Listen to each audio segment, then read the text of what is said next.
পোস্টটা ডিলিট হয়নি, পোস্টটা অনলি মি করে রেখেছি। আর এটার বিষয়ে আমি কিছু বলতে চাচ্ছি না, আমার ফেসবুক পোস্টে আমি যা বলার বলছি। দায়িত্বশীল জায়গা থেকে আপনি দায়িত্বশীল বলতে কি বোঝাতে চাচ্ছেন? আমি যখন দেখবো আমার দেশের উপর কোনো থ্রেট চলে আসতেছে, আমি মনে করবো আমার দেশকে বাঁচানোর জন্য আমার যতটুকু বলা উচিত সে বলাটাই আমার দায়িত্বশীলতা। ঠিক আছে, শোনেন, আমি ফ্র্যাঙ্কলি বলি, আমি চাই না আমার দেশের দায়িত্বে মুক্তিযুদ্ধ বিরোধী কোনো শক্তি আসুক। ঠিক আছে, তো আমার যাকে মনে হয়েছে মুক্তিযুদ্ধ বিরোধী শক্তি, যাদেরকে মনে হয়েছে, আমি তাদেরকে সেভাবেই ট্রিট করেছি। আর আমার পোস্টে আমি সেভাবেই দিয়েছি। রিসেট বাটন পুশ করা মানে কি? আপনি কি ভয়েস অফ ওয়ার্ল্ড এর সাক্ষাৎকারটা দেখেছেন? রিসেট বাটন পুশ করা মানে কি? অতীত মুছে ফেলা মানে কি?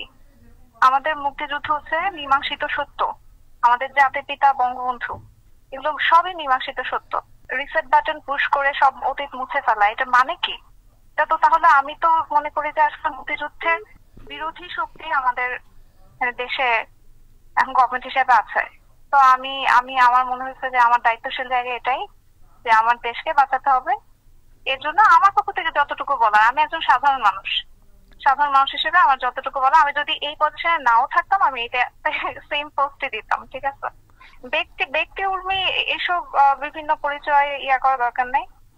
আমি বাংলাদেশের নাগরিক হিসেবে বলছি, আমি মুক্তিযুদ্ধের পক্ষের শক্তি হিসেবে বলছি, আমি কোনো দলের পক্ষে বলতেছি না, আমি আমার কোনো ব্যক্তিগত মতামত দিচ্ছি না। আমি হচ্ছে মুক্তিযুদ্ধের পক্ষের শক্তি। বাংলাদেশ দাঁড়িয়ে আছে 30 লক্ষ শহীদের রক্তের ওপর। ঠিক আছে, 30 লক্ষ শহীদের রক্তের বিনিময়ে আমাদের দেশটা স্বাধীন হয়েছে। এই 30 লক্ষ শহীদ, রিসেট বাটন পুশ করলে কি এই 30 লক্ষ শহীদ ফিরে আসবেন? এসব বিষয়, এগুলো সবই তদন্ত সাপেক্ষ। চেতনা বিক্রি, গণহত্যা, যেটা মানে আমি কোর্টেড বলতেছি, গণহত্যা যেটা বলা হচ্ছে জুলাই মাসে গণহত্যা, এগুলো সবই তদন্ত সাপেক্ষ, এগুলো তো মীমাংসিত সত্য না, এখন পর্যন্ত প্রুফ হয়নি তো। ঠিক আছে, বিচার হোক, প্রমাণিত হোক, তারপর দেখা যাবে। কিন্তু যেটা মীমাংসিত সত্য সেটাকে তো কেউ মুছে ফেলতে পারে না। আমার কথা হচ্ছে এটাই। ক্ষমতার কোনো জায়গা থেকে আমি কোনো কথা বলতেছি না, আমি একজন খুবই সাধারণ মানুষ হিসেবে, আমি যদি আজকে এই অ্যাডমিনিস্ট্রেশনে নাও থাকতাম আমি সেম কথাটাই বলতাম। ঠিক আছে, I am not a hypocrite. মুক্তিযুদ্ধের বিরোধী শক্তির বিপক্ষে কথা বলা যে কোনো জায়গা থেকে বলাই যায়।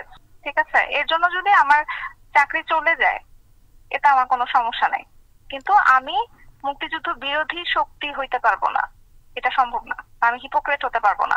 যখন যেই গভর্নমেন্ট আসবে টোটাল কন্ট্রাডিক্টরি কথা বলবে, একজন মুক্তিযুদ্ধের পক্ষে কথা বলবে, আরেকজন মুক্তিযুদ্ধের বিপক্ষে কথা বলবে, আমি দুই পক্ষেই মানে হ্যাঁ হ্যাঁ করব, এইটা হিপোক্রেসি। ঠিক আছে, দুটা টোটাল কন্ট্রাডিক্টরি মতে আমি দুটাতেই একমত পোষণ করা, এটা হচ্ছে হিপোক্রেসি। আমি সবসময় একটা কথাই বলবো, আমি মুক্তিযুদ্ধের পক্ষের শক্তি এবং পক্ষের শক্তি হিসেবে যেভাবে কথা বলতে হয় আমি সেটাই বলবো। আমি যদি আমার সামনে দেখি কেউ মুক্তিযুদ্ধকে মুছে ফেলতে চায় আমি তার বিপক্ষে কথা বলবো। এটা আমি সাধারণ নাগরিকই হই আর কোনো অ্যাডমিনিস্ট্রেশনের অফিসারই হই, যেখানেই থাকে, আমি যদি দেশের বাইরেও থাকি তখনও বলবো।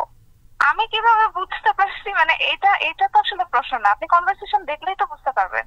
ঠিক আছে, কনভারসেশন দেখলে বুঝতে পারবেন কোন প্রশ্নের উত্তরে কোন অ্যান্সার।